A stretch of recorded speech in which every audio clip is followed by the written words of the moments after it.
Dito na. Sampalan na natin ng pag-harvest ng talong. Ayan. Ilagay daw sa kuribot para daw maraming mabuha. Okay. So ito. Sampalan na natin. Okay. Yan lang. Whoop. Yan. Ito. Sampalan na natin. Whoop. Ganyan lang.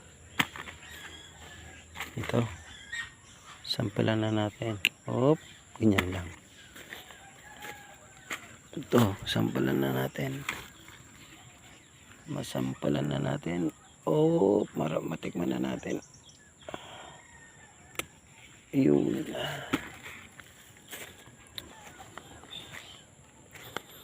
Yan.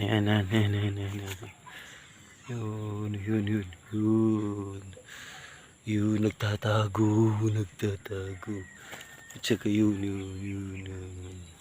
Okay, sampalan na natin. Okay, walang spray yan. Walang spray. Okay, organic. Yun, so, yun. Okay.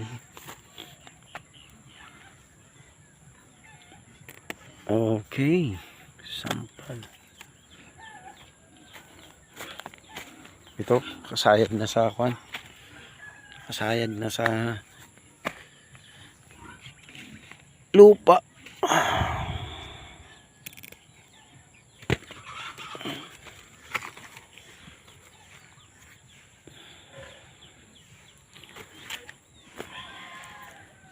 Okay. So, mga ilang araw lang, meron na naman ganito ang talong. After harvest, after 3 to 4 days, ay meron na naman. At ito. Yan, kasayad. Okay. So, so, ilang piraso first harvest? 2, 4, 6, 8, 9. Pwede na yan. Pwede na. Okay. Ayan. Oh, ayan. Wala pa pang may dalawang bunga doon. Okay. Ayan. Ito. Lapit na to. Lapit na yan. Okay. So, meron pang natitira na bunga na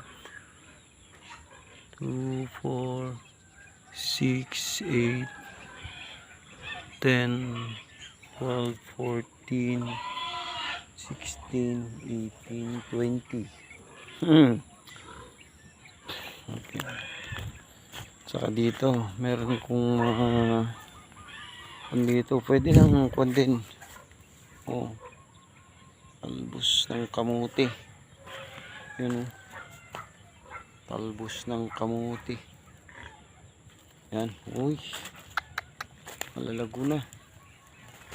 Pwede nang tikman na pang sigang. Talbos ng kamuti. Oh. Ayan. Okay. Ito yung mga bago kong tanim. Talong. Okay. So, dyan lang muna. Ito yung